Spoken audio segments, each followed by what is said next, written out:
Comenzamos ya nomás, amigos. Entonces voy a dar la cordial bienvenida a mi compañero de trabajo de todas las mañanas, hoy también acá en Piedra, Papel y Tinta, Rubén Atahuichi. Bienvenido, Rubén. Gracias, Antonio. Gracias por la invitación al equipo de producción. Es un gusto siempre estar en este espacio de La Razón.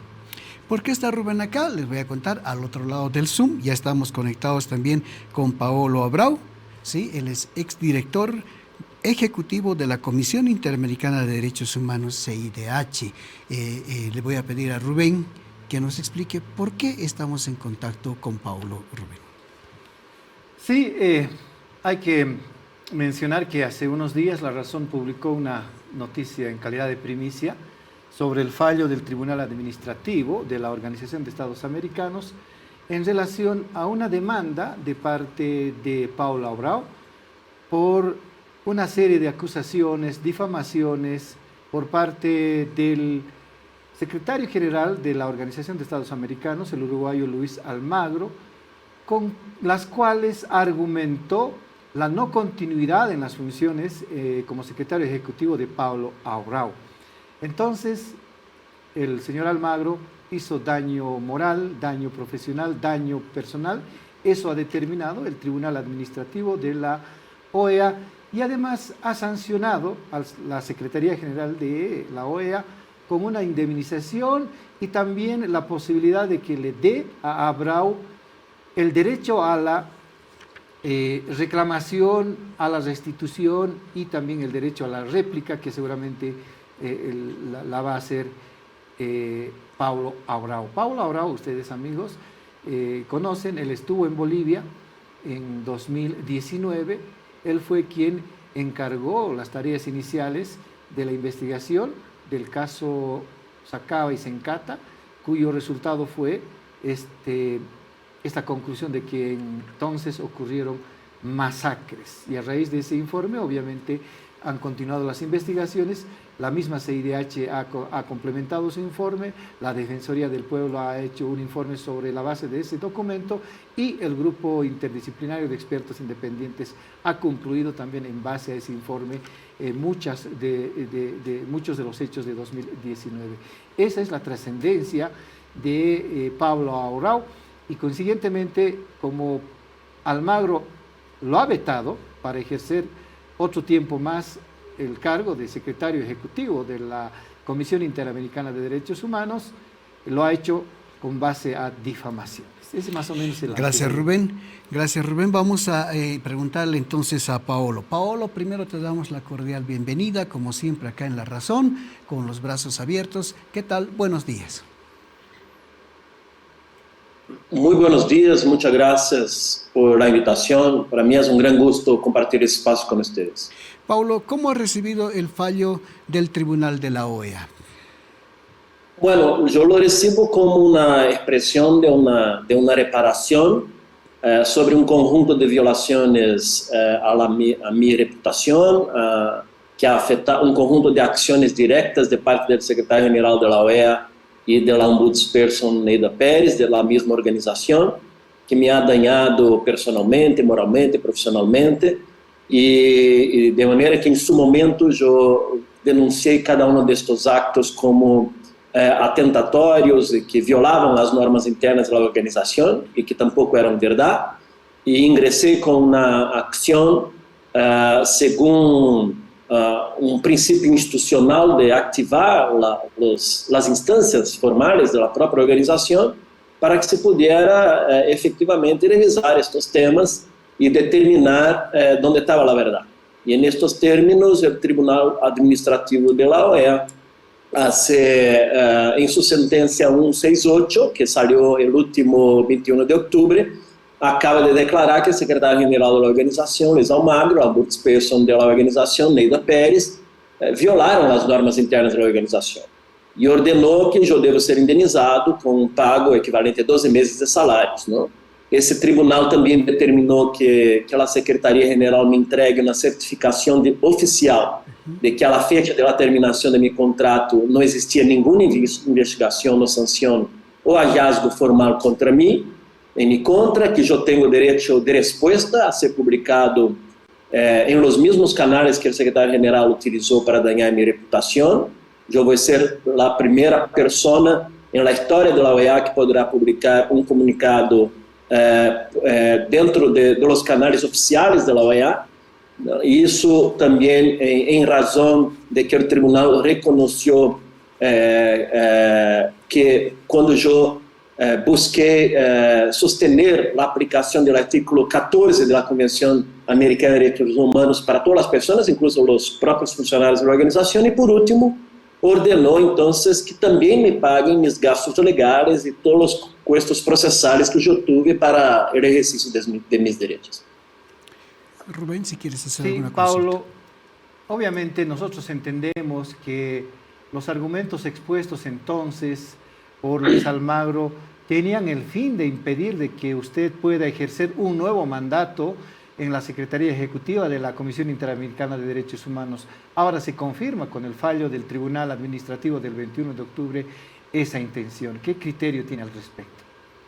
El fallo estabelece que o secretário-geral não cumpriu com nenhum dos requisitos formais para estabelecidos nas normas da própria organização para remover-me de minha função. Em verdade, o fallo incluso afirma que minha saída da organização e o secretário-geral ha tenido que retroceder em isso, reconhecer esse tema durante o trâmite processal, não?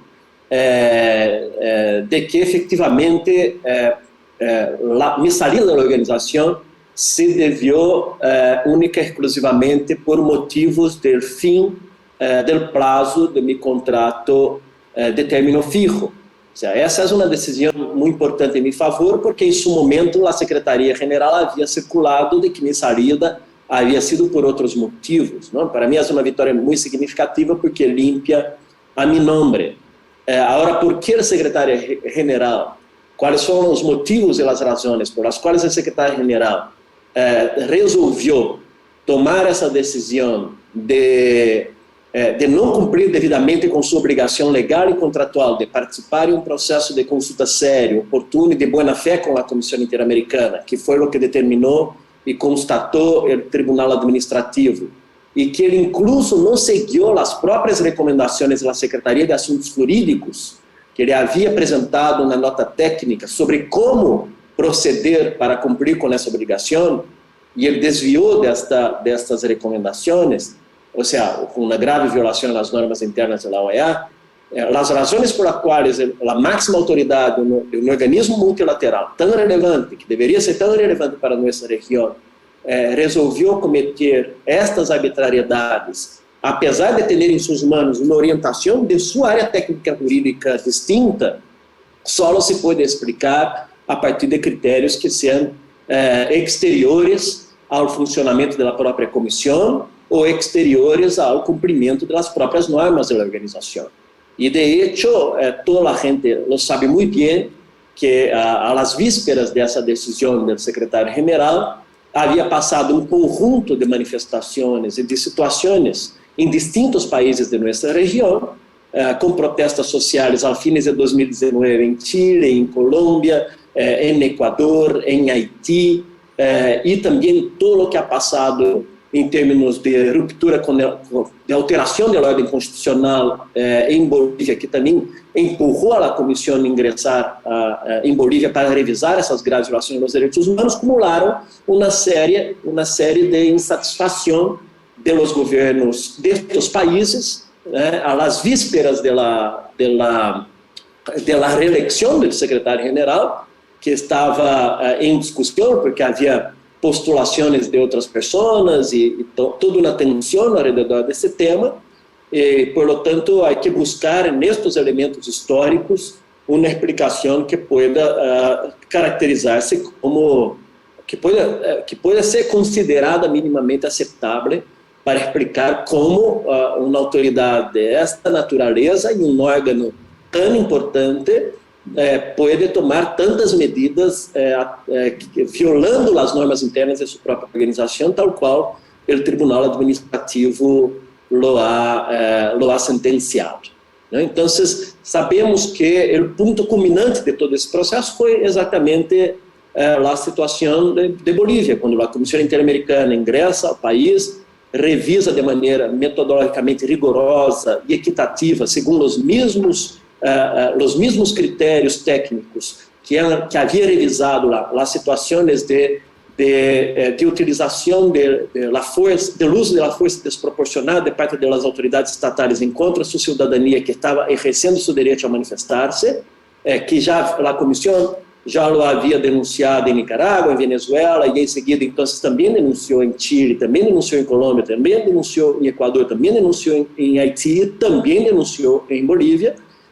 Pero em Bolívia, de maneira muito particular, houve uma diferença de posição entre a Comissão Interamericana e os órgãos políticos, né, a Secretaria-Geral da organização, mientras que a Comissão se concentrou em seguir estritamente suas competências para, independentemente de qualquer tipo de valoração política, apontar que aí se estava passando uma situação muito grave, incluso comparativamente mais grave que outros lugares, porque se constatou a situação de massacres, a organização, a Secretaria-Geral estava mais preocupada em apontar eventuais problemas técnicos em las eleições. Então, essa diferença de perspectiva, obviamente, que também generou para dentro da organização muitas inquietudes, e ao ponto de que o governo de Bolívia de então dispara toda uma campanha de intento de descalificar a labor técnica da Comissão Intermediária. Isso o acompanharam muito bem muitos dos periódicos dentro do próprio Bolívia, de Bolívia, mas também seus atores diplomáticos no âmbito internacional empiezan a dizer que a comissão era sesgada, que seu informe não havia escutado toda a gente, que o informe, na verdade, dañava a própria reputação da comissão, e com uma postura negacionista de que os hechos não haviam passado. Não me acordo bem de uma sessão do Conselho Permanente da organização, em la qual os representantes do governo, de facto, de Janine Áñez, em seu momento, induziu ao erro toda a comunidade regional das Américas, afirmando que tudo era mentira e atacando a Comissão Interamericana, e obviamente que os demais estados que estavam molestos com o hecho de que a Comissão simplesmente havia sido equitativa ao denunciar da mesma maneira todos os estados que han passado situações similares com os mesmos parâmetros e os mesmos estándares, se aproveitam dessa situação para generar uma pressão sobre a labor da Comissão Interamericana. Essa é a única razão que hizo incluso com que a Comissão, ao tomar a notícia surpresiva enviada por parte do secretário-geral ao último minuto, do último dia do meu mandato, do primeiro contrato de meu primeiro mandato, e que ele deveria haver renovado, porque a Comissão havia decidido renovar por unanimidade 6 meses antes, receber essa nota surpresiva para dizer que não ia implementar essa renovação contratual, foi dizer que isso afetava a sua autonomia e independência. Essa foi a razão que a Comissão, então, buscou compreender como poderia estar passando tamanha arbitrariedade. Entonces, cierto, la Comisión Interamericana de Derechos Humanos decía que todavía el secretario ejecutivo de la organización, de la CIDH, era Paulo Abrao. Entonces, concluimos, Paulo, de que ha sido una coartada el haber mencionado días antes, Luis Almagro, de que usted estaba implicado en 61 casos, ¿no?, que nunca se han logrado a investigar, ni siquiera han tenido conclusiones, ni sentencias, ni resoluciones. Paulo. Bueno, la sentencia es una sentencia efectivamente muy dura y muy seria y muy grave para el secretario general y para el ombudsperson de la organización, ¿no? Porque la sentencia presenta considerações de hecho e de direito sobre as condutas do secretário-geral em los seguintes términos, de que o secretário-geral violou o Estatuto da Comissão Interamericana, em seu artículo 21.3, quando não cumpriu de boa fé e de maneira séria e oportuna com sua obrigação estatutária e contratual de consultar a comissão para decidir não renovar o contrato da Secretaria Executiva da Comissão. O tribunal reconhece que o secretário-geral não tem poderes plenos para decidir não renovar, que seus poderes são limitados, que ele deveria haver antes consultado a opinião da Comissão Interamericana de Direitos Humanos. E a Comissão já lhe havia enviado uma documentação afirmando que queria a renovação e foi uma decisão unânime. A sentença disse que a pergunta central de toda a discussão jurídica foi se o secretário-general cumpriu devidamente com seu mandato legal e com sua obrigação contratual de participar de um processo de consulta que eles falam séria, oportuna e de boa fé, e eles dizem, abrindo comillas, a resposta é que claramente não. O secretário-general não lo hizo. Não. E também a sentença disse que não apresentou uma justificativa razonável e bem fundamentada, em tempo razonável junto à comissão para adotar essa medida que ele implementou. O tribunal também estabelece que ele não seguiu as recomendações da Secretaria de Assuntos Jurídicos, ou seja, isso é sério. Quando uma autoridade recebe uma nota técnica de seus órgãos jurídicos internos da organização, que ele apunta a ser A, e ele decide deliberadamente a ser B, ou seja, é uma decisão objetiva em não dar cumprimento às normas da organização. E ele tinha essa nota técnica em suas mãos, que falava sobre como ele poderia haver cumprido melhor seu dever legal de consultar previamente a Comissão Interamericana.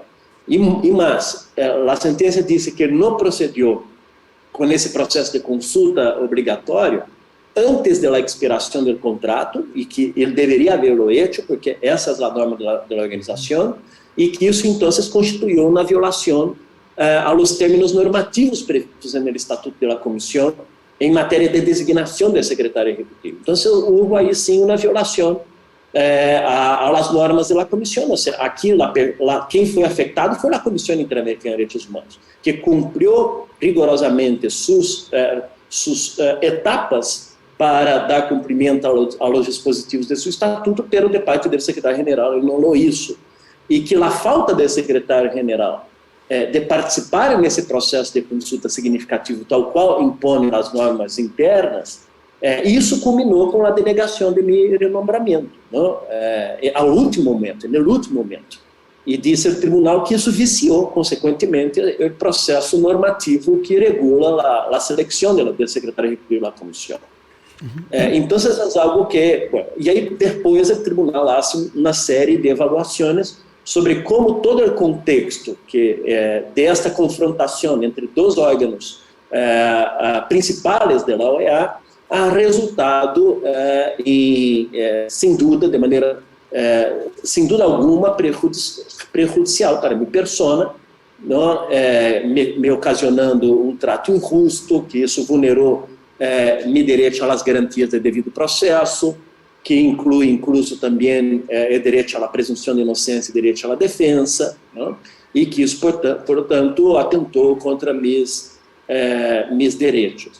E razão por a qual o tribunal determina que, considerando que o secretário, em suas declarações oficiais de prensa, me colocou em uma situação penosa à luz pública, afetando minha reputação e me difamando, isso afetou diversamente minha reputação, e então determinou que ele então tenha que pagar-me uma indenização a título de danos morais, personais e profissionais. Isso tudo, mira, está falando que quase 8 ou 9 violações às normas internas da organização, que correspondem exclusivamente à conduta do secretário-general. Pero a sentença também é uma valoração da conduta da ombudsperson da organização, que ofereceu ao secretário-general um informe, e esse informe foi um informe em la qual ella não procedeu de maneira transparente, não?